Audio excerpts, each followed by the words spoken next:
Cinema സിനിമയെന്ന് മാത്രമല്ല, കലയെ നമ്മൾ ആ രീതിയിൽ തന്നെയാണ് കാണേണ്ടതെന്നാണ് എന്റെ പക്ഷം. അതായത് കുഞ്ചൻ നമ്പ്യാർ തുള്ളൽ അവതരിപ്പിക്കാൻ മുമ്പിലിരിക്കുന്ന ഒരാളെ കുരങ്ങനായിട്ടോ അല്ലെങ്കിൽ പൂച്ചയായിട്ടോ അല്ലെങ്കിൽ കരടിയായിട്ടോ ഉപമിച്ചാൽ നീ ആരുടെ എന്നെ കരടി ആണെന്ന് പറഞ്ഞ് അടിക്കുകയല്ലല്ലോ അന്ന് ചെയ്തുകൊണ്ടിരുന്നത്.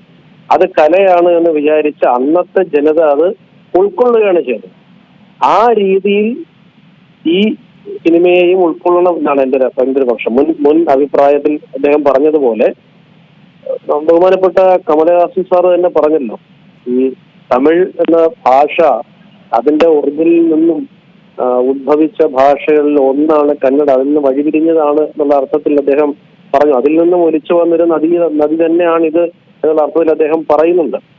അത് മാത്രമല്ല, ഒരു പ്രാദേശിക ഭാഷയെ അതിന്റെ എല്ലാ അർത്ഥത്തിലും ഉപയോഗിക്കാനും അതിന്റെ ആവിഷ്കരിക്കാനുള്ള സ്വാതന്ത്ര്യം ആ കലാകാരനുണ്ട്.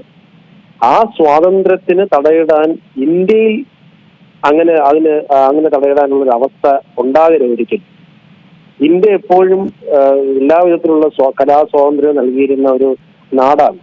എല്ലാവർക്കും അതിനുള്ള സ്വാതന്ത്ര്യം നൽകിയിരുന്ന നാടാണ്. അതുകൊണ്ട് ഇന്ത്യയിൽ ഇങ്ങനത്തെ ഒരു അവസ്ഥ ഉണ്ടാകുന്നത് നമ്മൾ ഭയത്തോടെ തന്നെ തിരിച്ചറിയേണ്ടതാണ്. അങ്ങനെ ഒരു സാമൂഹിക അവസ്ഥ വന്നിട്ടുണ്ട്.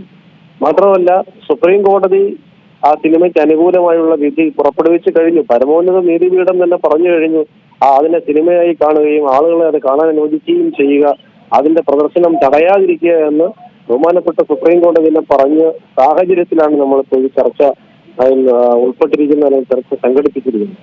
തീർച്ചയായും ഞാൻ സുപ്രീം കോടതിയുടെ ബഹുമാനപ്പെട്ട സുപ്രീം കോടതിയുടെ വിധിയെ അല്ലെങ്കിൽ ആ സുപ്രീം കോടതിയുടെ പക്ഷത്തെ മാനിക്കുക തന്നെയാണ് ചെയ്യുന്നതെന്നാണ് എനിക്ക് പറയാൻ താല്പര്യം. ഏറ്റവും പുതിയ വാർത്തകളും വിശേഷങ്ങളും വിരൽത്തുമ്പിൽ അറിയാൻ സീ മലയാളം ന്യൂസ് എല്ലാ ഡിജിറ്റൽ പ്ലാറ്റ്ഫോമുകളിലും ലഭ്യം.